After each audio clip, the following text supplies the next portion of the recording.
భయం. కొంతమందికి ఎత్తైన ప్రదేశం అంటే భయం, మరికొంతమందికి చీకటి అంటే, కొంతమందికి శ్మశానం అంటే భయమేస్తుంది, మరికొంతమందికి మరణం అంటే. ఇంకా చాలా మంది ఉన్నారు, వాళ్ళందరికీ కూడా భూత ప్రేతాలంటే భయం ఉంటుంది. ఇది భయానికి సంబంధించిన కథ. నలుగురు స్నేహితులు సరదాగా ఒక చోటికి చేరుకుంటారు. అక్కడికి వెళ్లడం గురించి వాళ్ళు ఆలోచించకుండా ఉండాల్సింది. ఏం జరుగుతుంది వాళ్ళకి?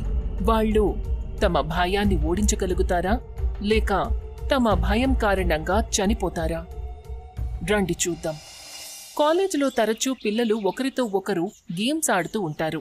రూపం యూనివర్సిటీలో కూడా నలుగురు స్నేహితులు జ్యోతి, ప్రహ్లాద్, గౌరవ్, శ్రేష్ఠ క్లాస్లో ట్రూత్ అండ్ డేర్ ఆడుతూ ఉంటారు.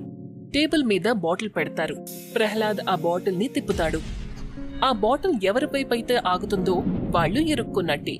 బాటిల్ తిరిగి జ్యోతి వైపు ఆగుతుంది. ఓకే జ్యోతి, ఇప్పుడు ఈ బాటిల్ నిన్న పాయింట్ చేస్తుంది.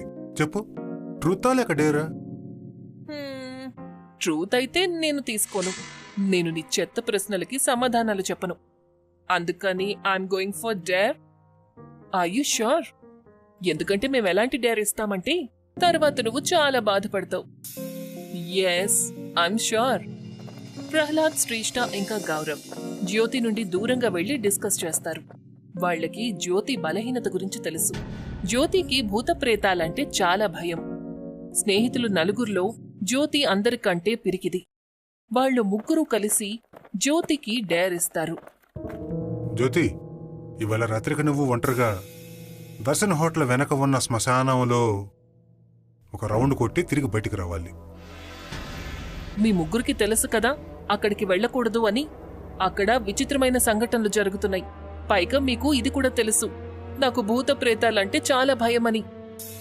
ఇదే ఈ ఆటలో అసలు మజా. ఇప్పుడు నువ్వు డేర్ తీసుకున్నావు, ఇక కాదని అనకూడదు. జ్యోతి ఇంకా మిగిలిన ముగ్గురు స్నేహితులు రాత్రి సమయంలో దర్శన్ హాస్పిటల్ వెనుక ఉన్న పాత శ్మశానం దగ్గరికి చేరుకుంటారు. శ్మశానం బయట నో ఎంట్రీ సైన్ బోర్డు ఉంటుంది. అక్కడి గాలి విచిత్రంగా అనిపిస్తుంది. ఆ శ్మశానం వాతావరణం నలుగురిని కాస్త భయపెడుతుంది. జ్యోతి మరింత భయపడుతుంది. గాయ్స్, నాకు చాలా భయంగా ఉంది. ఒక గేమ్ కోసం ఇంత పెద్ద రిస్క్ తీసుకోవడం, ఇక్కడికి వెళ్లడం నిషిద్ధం. అదంతా ఏమీ లేదు, నువ్వు లోపలికి వెళ్ళాలి, హాస్పిటల్ వెనక ఓడను ముట్టుకొని బయటికి తిరిగి రావాలి. జ్యోతి శ్మశానంలోకి వెళ్తుంది. తను భయంతో వణికిపోతూ ఉంటుంది. లోపల శ్మశానంలోకి వెళ్తుంది. హాస్పిటల్ దగ్గరికి చేరుకుంటుంది. కాని అక్కడొక సమాధి ఉంటుంది. దాని మీద ఇంగ్లీష్లో రాసుంటుంది, the doctor who eats fear. Jyoti అది చదువుతుంది. తనకి వెనక నుంచి ఒక గొంతు వినిపిస్తుంది. నాకు సాయం చేయండి, నేను భోజనం చేయాలి, చాలా ఆకలిగా ఉంది, నా దగ్గర తినడానికి ఏమీ లేవు. జ్యోతి చాలా భయపడుతుంది. కాని తను వెనక్కి తిరిగి చూడదు. జ్యోతికి తెలుసు అది ఒక మోసమని. తను ఎంత భయపడుతుందంటే తన కాళ్ళు అక్కడే ఆగిపోతాయి. ఆ గొంతు తనకి మళ్ళీ వినిపిస్తుంది. ఇలా చూడు, నా బట్టలు పూర్తిగా చిరిగిపోయున్నాయి.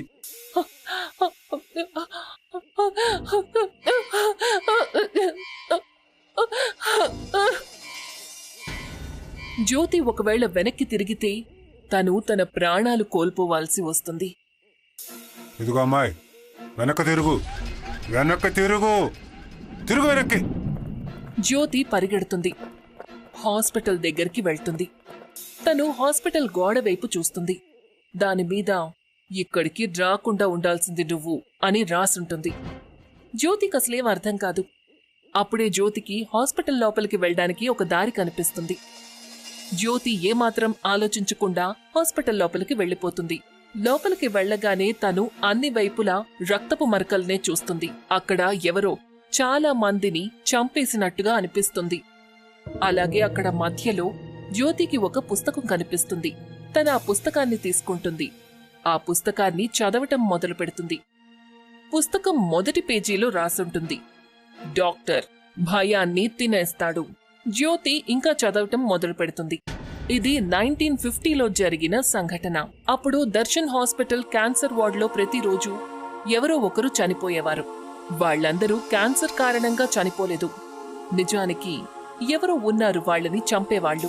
ప్రతిరోజు క్యాన్సర్ వార్డులో రోగుల శవం నుండి వాళ్ల శరీరంలోని భాగాలు మాయమైపోయేవి. దర్శన్ హాస్పిటల్లో రంజిత్ అనే డాక్టర్ ఉండేవాడు. అతని పేరు మొత్తం డాక్టర్ అసోసియేషన్లోనే ప్రసిద్ధి చెందింది.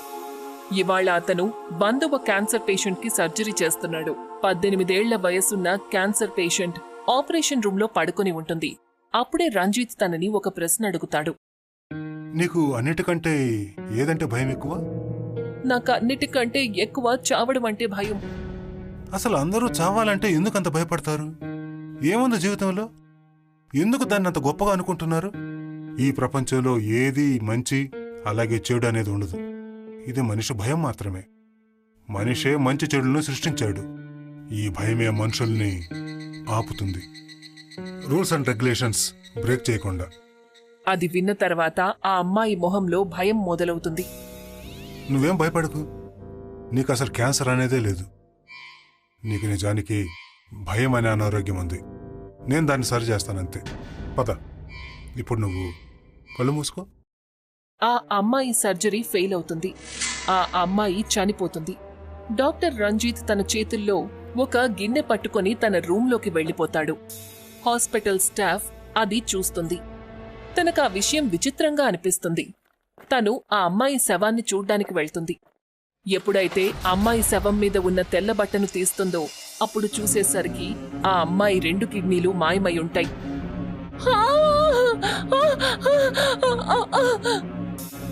ఆ స్టాఫ్ పరిగెత్తుకుంటూ డాక్టర్ రంజిత్ రూంలోకి డోర్ నాక్ చేయకుండా వెళ్తుంది. సార్, సార్, ఆ అమ్మాయి! తను చూసేసరికి డాక్టర్ రంజిత్ ఆ అమ్మాయి 2 కిడ్నీలను ఫోర్క్ సహాయంతో తింటూ ఉంటాడు. ఏమైంది? ఎందుకంత కంగారు పడుతున్నావు?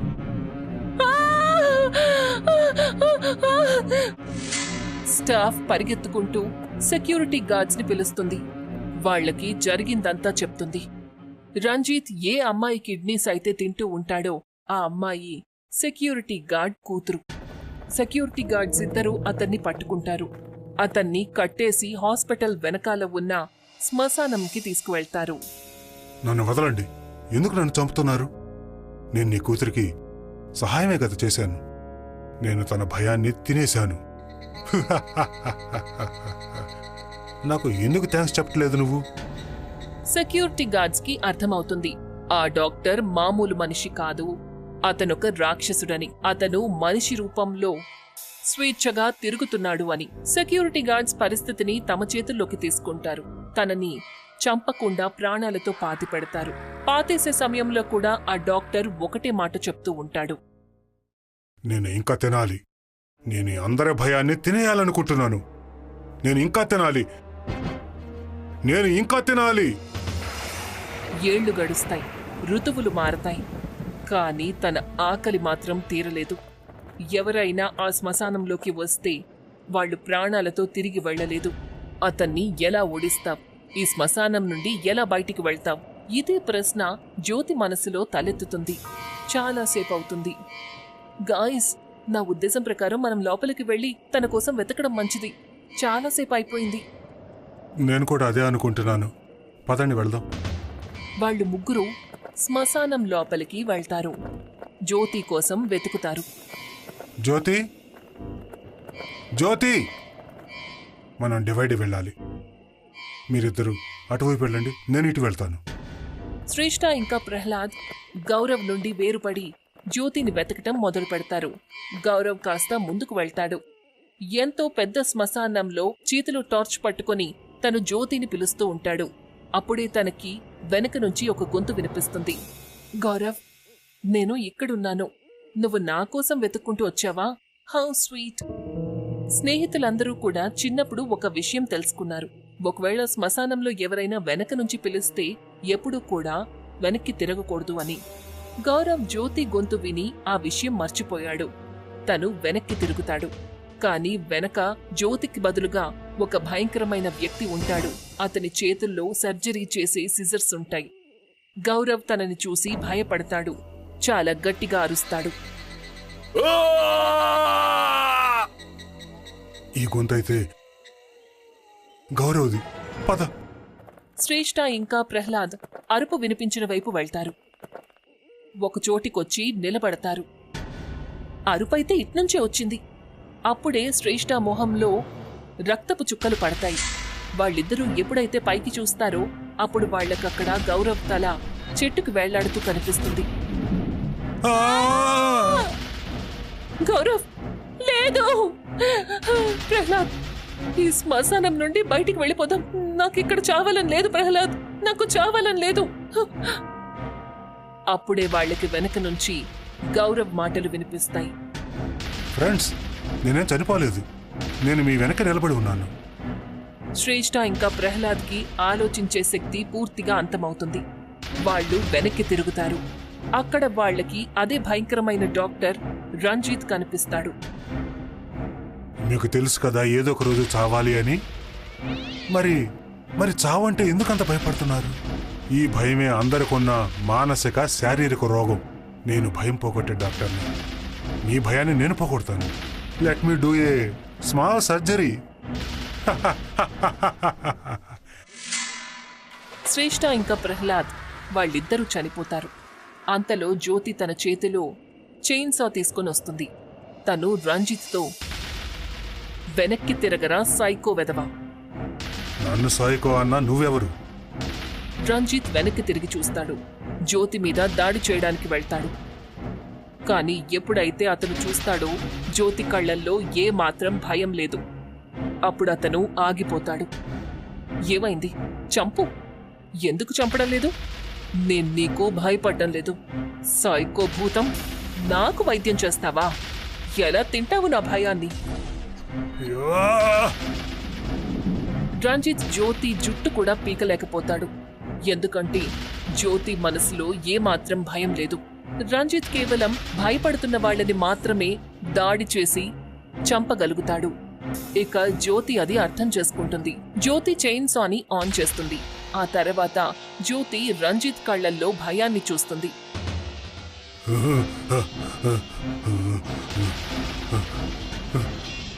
జ్యోతి అతన్ని సగానికి నరికేస్తుంది. తన స్నేహితుల కోసం ఏడుస్తుంది. రంజిత్ కథ అక్కడితో అంతమైపోతుంది. భయం ఒక భావన. మనం ఎప్పుడూ కూడా భయాన్ని ఓవర్కమ్ చెయ్యాలి, అంతేకాని దాని నుండి పారిపోకూడదు. Yeah.